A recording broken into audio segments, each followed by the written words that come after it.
bubble shawl is keeping me warm. Good morning, I'm Nikki Stanzione.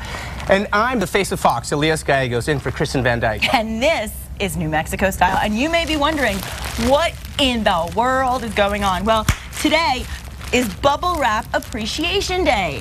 Yes, it really is. And we're popping all over the place. Now, did you know, okay, this is interesting. Did you know that just over 1 minute of popping bubble wrap actually provides stress relief equivalent, listen to this, to a 33-minute massage? Did that work? Did it work? It did work. You didn't go for a full minute. Well, no, I mean, I don't want to get crazy. We are on TV. I'm popping my shawl. I've never popped my shawls before.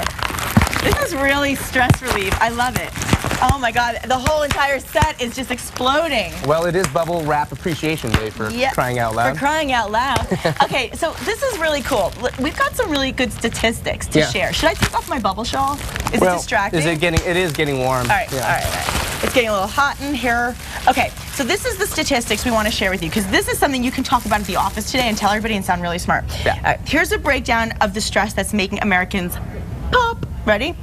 69% of workers surveyed said that they would take a pay cut if they could never be stressed out on the job again. Would you? Yes. Seriously? Yeah. You can't quantify stress and money. There's no monetary value to feeling stress-free. Well, 35% of workers surveyed say that they would need $1 million in the bank to feel stress-free. Well, yeah. Yeah. I might sleep a little easier, but I'm not going to say it would hurt.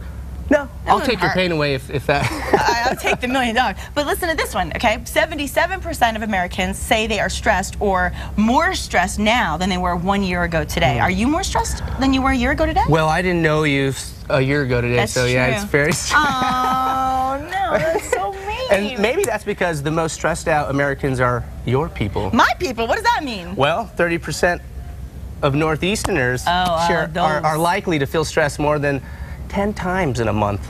Not for nothing, but okay, I get it. You know, more Americans in the West, your people, admit that they're stressed about politics and their love lives. It's the smog. It's the smog and it's the altitude. Sea level? Here. Oh, what? Southwest. The West Coast is different. You know, speaking of traveling in the West and the East, I traveled last night. I just have to send a little shout out to the Sunport because a guy named Michael, Gabriel, we have tons of fans, people watching us every day that work at the airport. Thank you for all your hard work every day, and thank you so much for supporting our show. That means a lot to us, so we appreciate that. Yeah. Well, let's check in with KRQE News 13 anchor Elizabeth Alvarez for this morning's headlines. Hi, Elizabeth. Hey, good morning, guys. That looks so fun. It looks so cool on the set. And bring some of that over here, man. I am stressed out at home with my 2-year-old. Yeah, we have a little bit. We have a little bit to share. Yes, I'll go grab some in a second. Okay. Good morning to you at home. We start this morning with Mountain View Elementary School being shut down for today. School officials say the well to the school is not producing any water. Again, we're just getting word that Mountain View Elementary School will not be open today. That's in the Edgewood-Moriarty School District. And over at the Albuquerque Public School District, a Latino rights group is accusing the board of denying Hispanic families the right to be represented fairly and adequately. This is about education. This is about access to education. This is about representation of the people. If you're not representing the people right, get out. Well, the director of the League of United Latin American Citizens says the board was being unfair to Hispanics when it redrew the district lines, particularly on the west side. The president of the school board, Paula Maez, tells News 13, though, that is not true. She says the redistricting process was fair and open.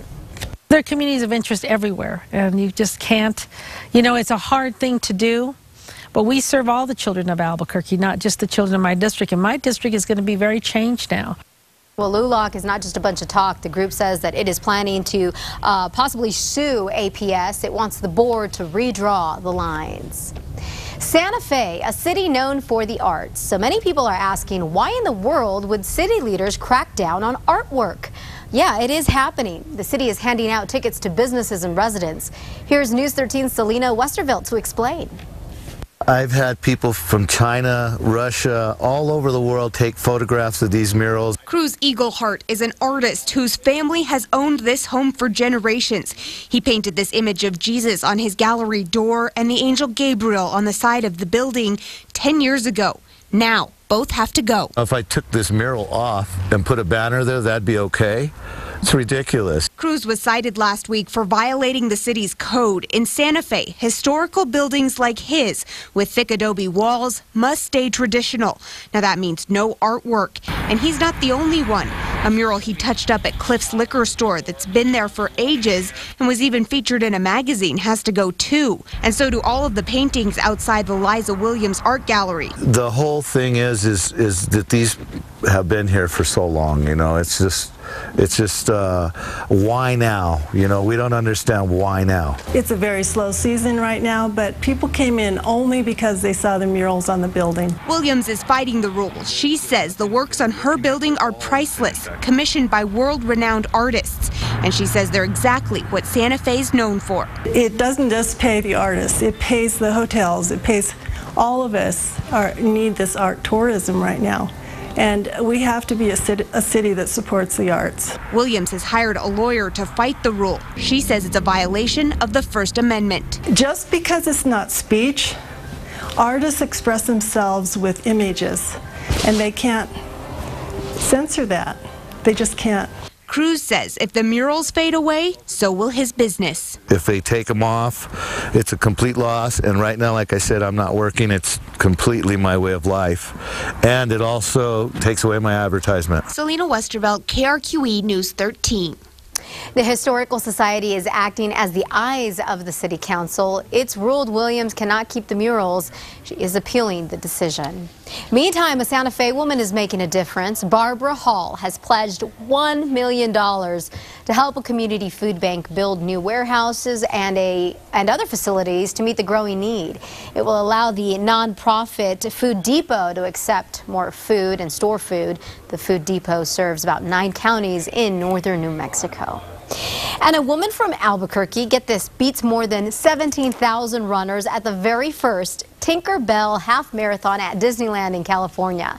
Wearing her green fairy wings and green tutu, look at her go here. This is Kelly Nickerson. She crosses the finish line in first place. It took her 1 hour and 27 minutes to finish the half marathon yesterday. The trek was a little over 13 miles, passing through Disneyland's California Adventure Parks, as well as through some other Anaheim landmarks. My brother asked me if I was planning on finishing top 3, and I told him I just wanted to be in the top 25. I didn't think I could win, so it was a great surprise.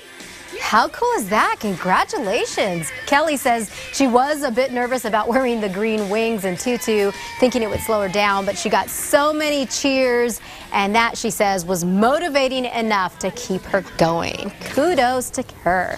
And that wraps it up for your morning headlines. For all the day's news and weather, start your morning every weekday with Matt Morrow, Kristen Van Dyke, and myself, beginning now at 4:30 a.m. on KRQE News 13. Nikki, Elias, I'm going to send it back to you. Thanks so much, Elizabeth. Thank you. And she looks great for having woken up a half hour early, I must say. Now, we're both actors. We love award shows. We both get kind of like worked up and like, you know, teary-eyed about these kind of things. And as I love my award shows, last night, of course, continued in the season as the Screen Actors Guild picked the winners of the annual award show for best performances in film and television. And Fox's Courtney Frill has a wrap-up of all the big winners. Wrap it up.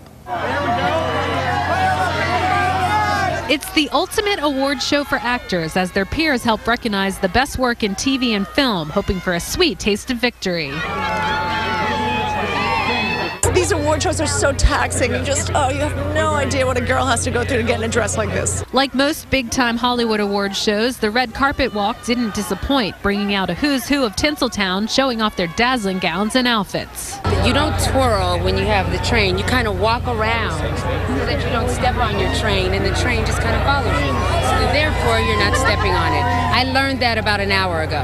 Mr. Armani, look, yeah, it's too hot to wear a tie. Alec Baldwin.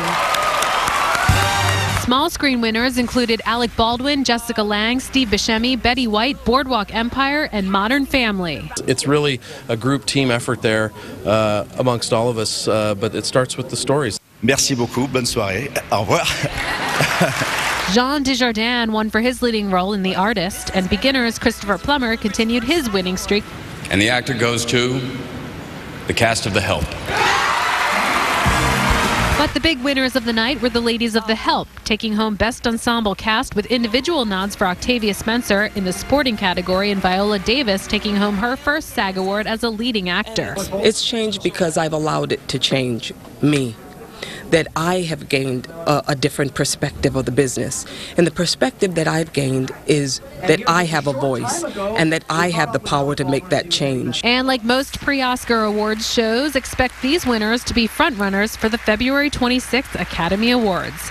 In Hollywood, Courtney Friel, Fox News. Absolutely. I was rooting for Bryan Cranston, though. I was too. We love you, Bryan. I know we all were in New Mexico. Unfortunately, you know, I guess sometimes you have to let other people have the award. Well, once in a blue. Once in a while. Yeah, but I want to see The Help. I want to see Descendants. I haven't seen that yet. Moneyball's good. I like it. It was good? Yeah. I really want to see Moneyball, and I love that Brad and George are like best friends, and they're both battling it out for so many awards, and they're supporting. Yeah, they're like really good buddies. So you should get into that crew. You could be friends with them. Yeah, I just get into too much trouble. Well, apparently, if you watch New Mexico Style, you know that their girlfriends dislike each other. Yeah, because Angelina, I still say girlfriend, they're not married yet. Angelina and Stacy Keibler had a little issue last week on the private jet. They didn't get along very well. Maybe they should wrestle it out. Oh my God, you'd love to see that, wouldn't you? Okay, now in addition to talking about movies, it's no secret that I'm also a Gleek, and we are one day away from the much anticipated Michael Jackson tribute episode on Glee. They've been talking about this. Do your little MJ. Very good, nice voice. Now this is the best part, okay? The collection includes 10 songs, okay? Wanna Be Starting Something and Bad. Do Bad. It's on Bad. Yeah, that's good. Sorry. And I Want You Back, and It's Such an Illusion, don't it make you wanna scream? Make you wanna scream. Human Nature, one of my favorites. I'll let you take it away. Black or White, I won't sing it. I just can't stop loving you. Smooth Criminal. Dun dun dun dun dun dun dun dun dun dun. And wait, Never Can Say Goodbye. No, no, no, no, why? Okay, enough of me. Here's the full performance of Wanna Be Starting Something.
I can't hide it. That is so exciting. Wow. Okay, I'm sorry. If you're not a Glee fan, you have to be. I just decided. It's a happy show. We were just saying, remember the days of Fame and shows like that? You said, like, it's... I want to live forever. That's not what you said. Well, let's check in with meteorologist John Smith before we get too carried away. Let's do that.